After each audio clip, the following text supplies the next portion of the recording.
So we're going to do the triangle choke now, okay? So you're in my guard again. Do you remember the triangle choke? It doesn't matter. You're going to demonstrate. Triangle, yeah. Correct. Okay. What happens here is got both arms, okay?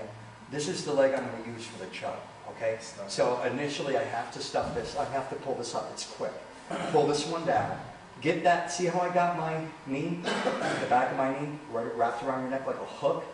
The other thing is too is, what I normally do is once I got that hook, I let go of this, I pull the thing. See, I don't want to hurt you. You understand? So posture yourself tight. Okay. Follow me? Yeah. And I hold there, and then I lock that. You follow me?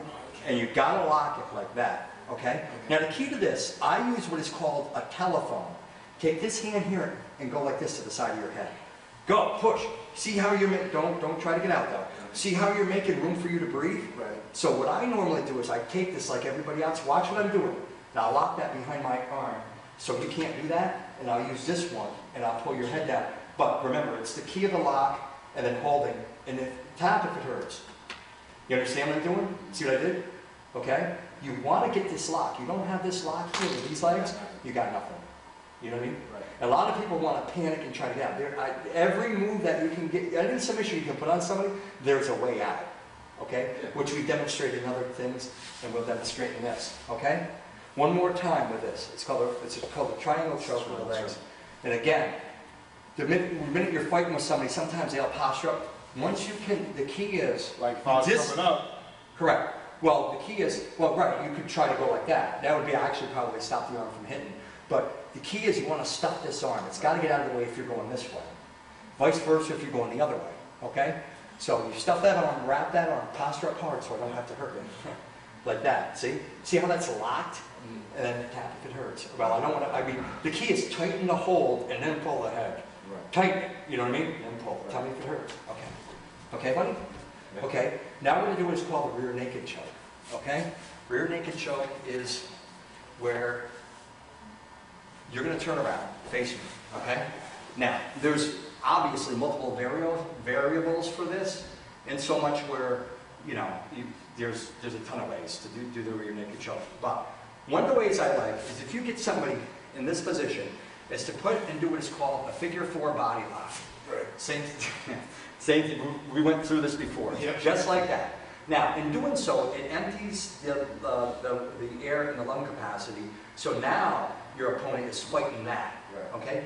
Now what you do is you're pulling him back this way, but you got him locked in there so he can't get out, okay? And you got his arms. His arms, he's going to try to grab your hands and he's going to tuck his chin down so you can't get up and under. Right. So he's going to try to grab your hands, number one, for you trying to get the choke, and number two, for you peppering him with punches and hitting him. You don't want that to happen. Right. A lot of times a fighter will use one hand to cover like that so he doesn't get hit by the opponent. Right. That's what they do.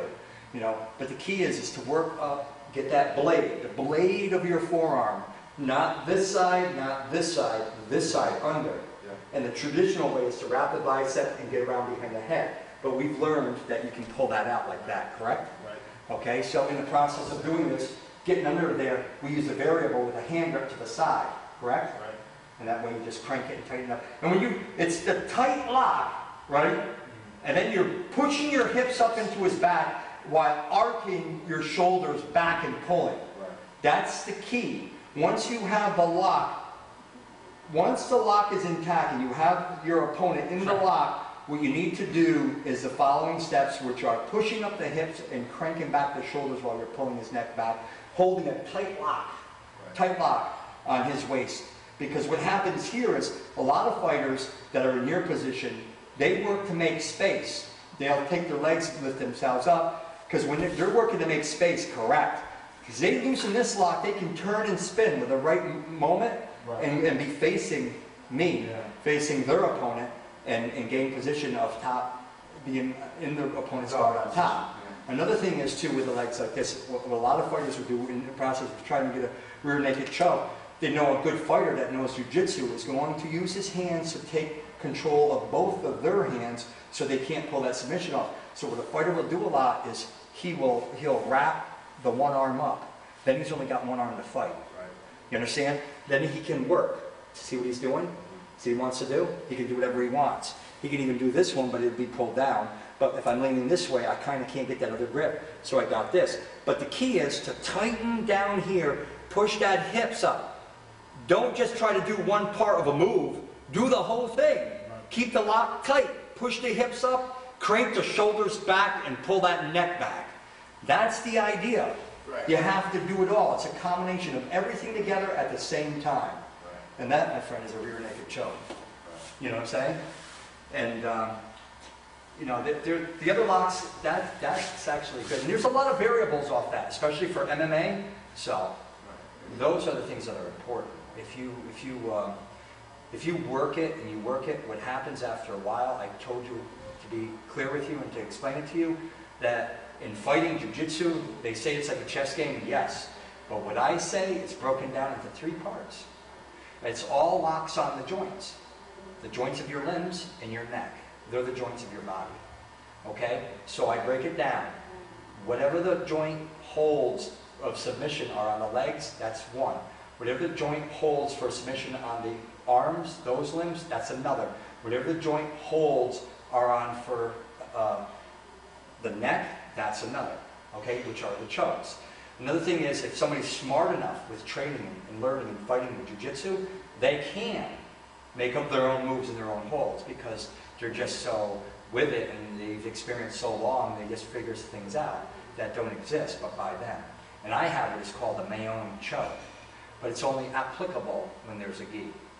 It's reaching around your opponents, reaching around your opponents like this, grabbing his shirt collar here, reaching over here, grabbing, and jackhammering your blade right into his throat. Extremely strong guy. Well, I'm a pretty strong guy. You know what I mean? So that enables me to pull that off and be successful at that. Especially if I'm MMA with no grabbing clothes, I can get under there and lock my hand behind there. I can reach here and I can be on top of him. If I'm in full mount, I can crank that right down like a jackhammer and choke him right out. You know what I mean? Pretty much. So, see the idea of it? Okay. So actually we did good. We did 4 moves followed by 2 moves. That's pretty darn good. You know?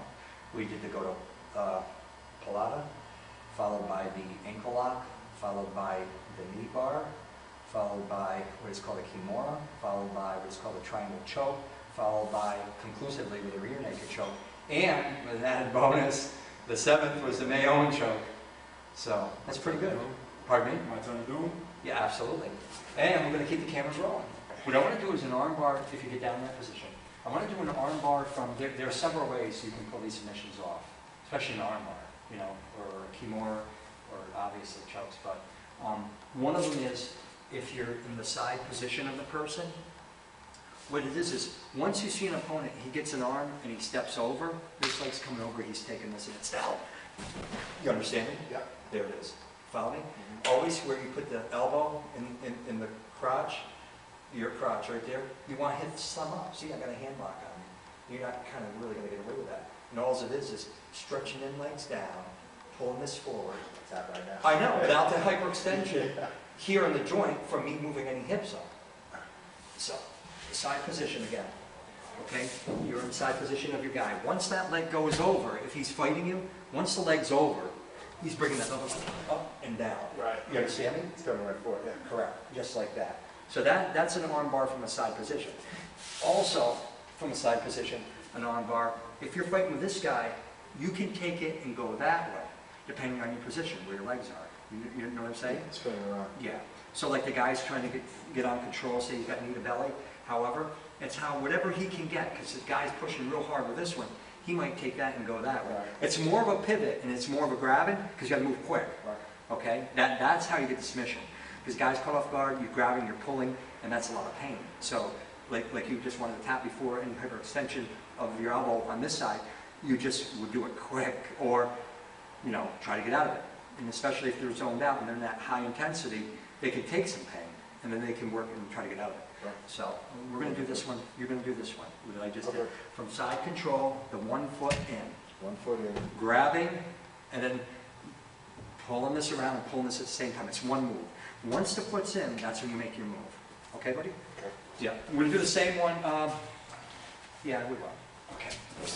I mean, because of this, I don't care. Is this, which one is this? It don't matter. You're fine. You're fine. Don't look at it like that. We're working here. All right. Follow me? You're on side control. Now you said knee up or anything like that? Not necessarily. That's if you're trying to work. Side control down here? Yeah, well, you got side control. The key is you got to put the foot on this leg here. Yeah. Once you do that, you're taking this and flipping that other one around, and you're pulling this in. That's what you need. So, like that. And there you go. That's it. Just like that. Now the key is, yeah, you got me good. You got me good. No, you got me good. No, you got me good. You got me good. No, I'm just looking for position and everything. You got me real good. That's it. Yeah, just like that. Okay? And you can do that again. Be more fluid. That's perfect. Just like that. I like how you're doing the hand lock. You got control of that hand. He can't turn it. Right. Because the hand lock keeps it. Correct. The thumb up toward the ceiling keeps the arm aligned the way it needs to be for you to pull off the submission. If you don't have that hand lock and I can turn it, you can't hyperextend it if I'm working to get away from it. Right. Good. Very good. Okay. Now we did that. We'll do another arm bar. Okay. We did that one again from side position with putting the foot over. Okay. Now there's another one which is from the north and south position. Depending on which way you go is the deal that you can take. Say your opponent, you're at north and south position, he's fighting you off, you can take whichever arm you want. See what I'm saying? Okay. You understand? Yeah. You go this way, or you go the other way. Right. See the deal? So, when you're in north-south position, what's good is, he's going to fight you, he's going to be trying to get out and push you off it. Right. So if he pushes this one up here like this, you turn it over like that and get it like that, okay, you got it. You understand? Yeah. Then you hold it and you try and do your job. That's a good look now. Pretty neat, huh? Yeah, let me push that chair and then watch you take it. Well, Yeah, I like when you're pushing at me, I'm going to take the one that's pushing up higher. You understand what I'm saying? So, Whichever one, see what I'm saying? Right. Whichever one. But the key is when you're making that pivot, making that turn, make sure your body's up tight and wrapped. Don't go so quick where you throw yourself back that way and can't get the. You want to lock the legs. That way you can't slip out easily. Right. You understand? Yeah. Yeah. Okay. Let's see those. How often do you find yourself in north-south position? Say again? How often do you find yourself in north-south position? If I can get there, I take it. Do you? Don't tell anybody. So, Right. Yeah, That's perfect. No, that's good. That's good. That's good. You kept working. Keep working. Just think through what you're doing. You're in control, not me. I'm on the bottom trying to get out. Right. You understand? Yeah. So it's my fact, right? Oh, that's perfect, man. That's perfect. That's good. That's perfect. Now do the other side. I'll take which arm you were giving me. No, we're trading that now. We're changing that now. Okay. That's it. That's it. That's it. Good control. Good position. Thank you. Okay. That's nice, boss. I wanted to get those because there's a lot of them. There's a lot. That's See, you can just get it from any position. If that arm absolutely. comes up, Absolutely. get that leg over and go. So you like the side control. And it's on either side, north and south position. It's fun, isn't it? Yeah, it is. It's fun. It is. Fighting is fun and learn. It's a marvelous thing. It's a lot of people don't. I guess they're missing out. Who cares? We're enjoying.